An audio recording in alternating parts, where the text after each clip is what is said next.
प्रणाम है आप सभी का और स्वागत है आपका हमारे चैनल आत्म से अध्यात्म की ओर में। आज हम इस वीडियो के माध्यम से जानेंगे श्रीमद् भागवत महापुराण के पंचम स्कंद के 17वें अध्याय के विषय में। सतगुरु सतनाम आदिमाता अलख निरंजन हो वांछित फल दुहक भंजन। ओम श्री गणेशाय नमः। अथ सप्तदशो अध्यायः। शीर्षक गंगा जी का विवरण और भगवान संकर्षण देव की स्तुति। तो आइए अब कथा का आरंभ करते हैं। श्री सूकदेव जी कहते हैं कि राजन, जब राजा बलि की यज्ञशाला में साक्षात यज्ञ मूर्ति भगवान विष्णु ने त्रिलोकी को नापने के लिए अपना पैर फैलाया, तब उनके बाएं पैर के अंगूठे के नख से ब्रह्मांड कटाह का ऊपर का भाग फट गया। उस छिद्र में होकर जो ब्रह्मांड के बाहर की जल की धारा आई, वह उस चरण कमलों के धोने से उसमें लगी हुई केसर के मिलने से लाल हो गई। उस निर्मल धारा का स्पर्श होते ही संसार के सारे पाप नष्ट हो जाते हैं, किंतु वह सर्वथा निर्मल ही रहती है। पहले किसी नाम से ना पुकार कर उसे भगवत पदी भी कहते थे। वह धारा हजारों युग बीतने पर स्वर्ग के सिरोभाग में स्थित ध्रुव लोक में उतरी, जिसे विष्णु पद भी कहते हैं।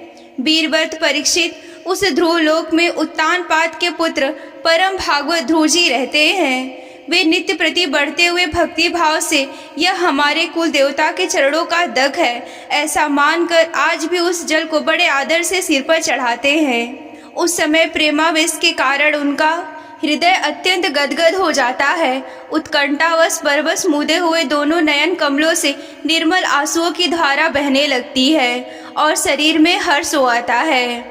इसके पश्चात आत्मनिष्ठ सप्त ऋषिगण उनका प्रभाव जानने के कारण यही तपस्या की आंतरिक सिद्धि है ऐसा मानकर उसे आज भी इस प्रकार आदर पूर्वक अपने जटाजूट पर वैसे ही धारण करते हैं जैसे मुमुक्षु जन प्राप्त हुए मुक्ति को।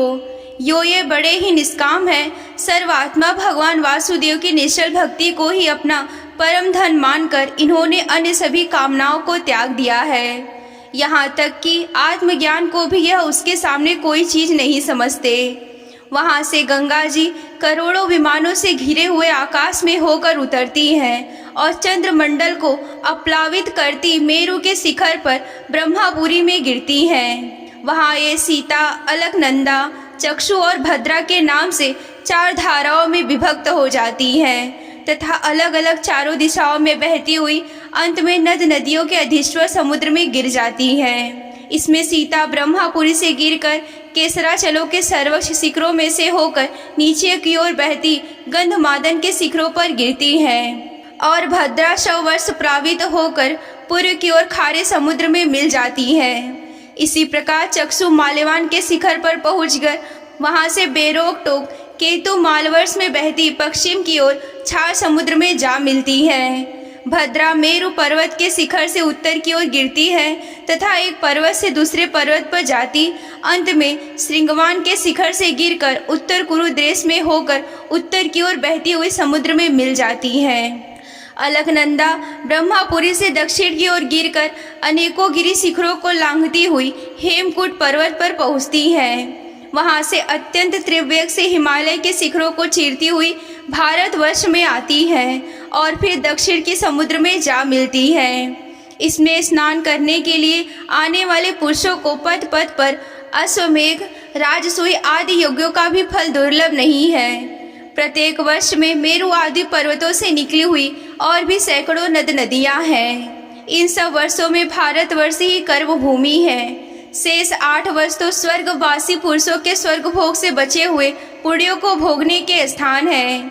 इसीलिए इन्हें भूलोक के स्वर्ग भी कहते हैं। वहाँ के देवतुल्य मनुष्यों की मानवीय गणना के अनुसार 10,000 वर्ष की आयु होती है। उनमें 10,000 हाथियों का बल होता है। अंत में जब भोग समाप्त होने पर उनकी आयु का केवल 1 वर्ष रह जाता है, तब उनकी स्त्रियां गर्भ धारण करती हैं। इस प्रकार वहाँ सर्वदा त्रेता युग के समान समय बना रहता है।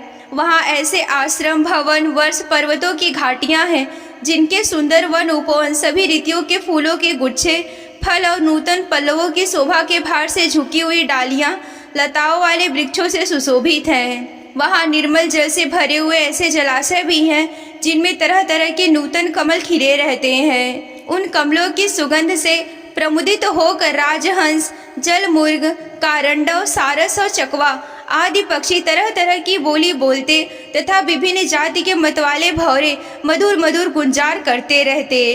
इन आश्रमों, भवनों, घाटियों तथा जलाशयों में वहाँ के देवेश्वरगढ़ परम सुंदरी देवंगनाओं के साथ उनके हास विलास और लीला कटाक्षों से मन और नेत्रों के आकृष्ट हो जाने के कारण जल क्रीड़ा आदि नाना प्रकार के खेल करते हुए स्वच्छंद विहार करते हैं तथा उनके प्रधान प्रधान अनुचरगण आदि प्रकार की सामग्रियों से उनका आदर सत्कार किया करते हैं।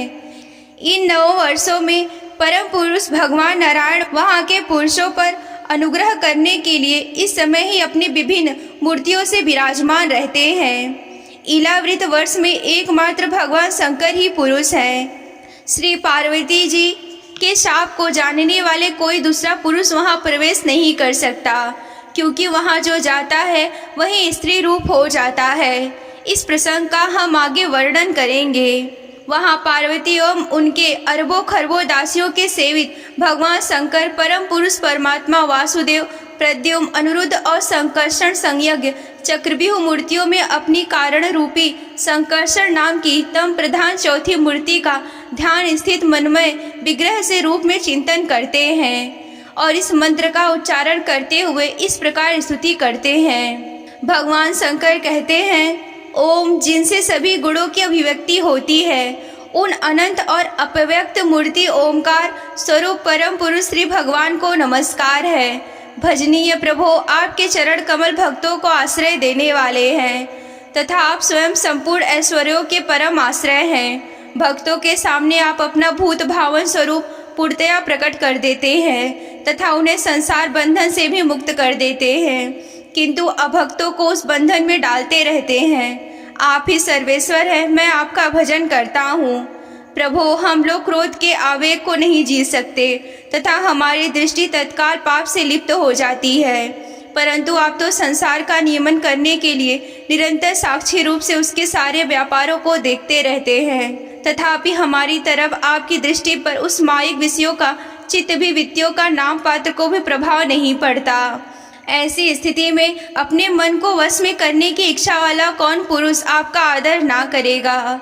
आप जिन पुरुषों को मधु आस्वादी पान के कारण अरुण नयन और मतवाले जान पड़ते हैं, वे माया के वशीभूत होकर ऐसे ही मिथ्या दर्शन करते हैं तथा आपके चरण स्पर्श से ही चित्त चंचल हो जाने के कारण नाग पत्नियां लज्जावश आपकी पूजा करने में असमर्थ हो जाती हैं। वेद मंत्र आपको जगत की उत्पत्ति, स्थिति और लय का कारण बताते हैं, परंतु आप स्वयं ही इन तीनों विकारों से रहित हैं, इसीलिए आपको अनंत कहते हैं। आपके सहस्त्र मस्तकों पर यह भूमंडल सरसों के दाने के समान रखा हुआ है। आपको तो भी यह नहीं मालूम कि वह कहाँ स्थित है।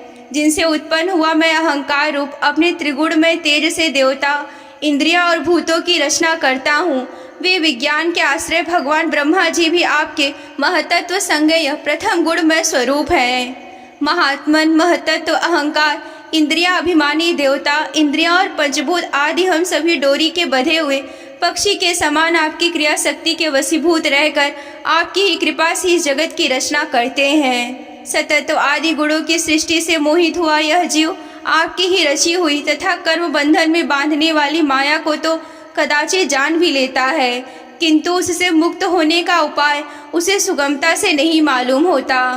इस जगत की उत्पत्ति, प्रलय भी आपके ही रूप है। ऐसे आपको मैं बारंबार नमस्कार करता हूँ। यहीं पर श्रीमद् भागवत महापुराण के पंचम स्कंद का 17वां अध्याय समाप्त होता है।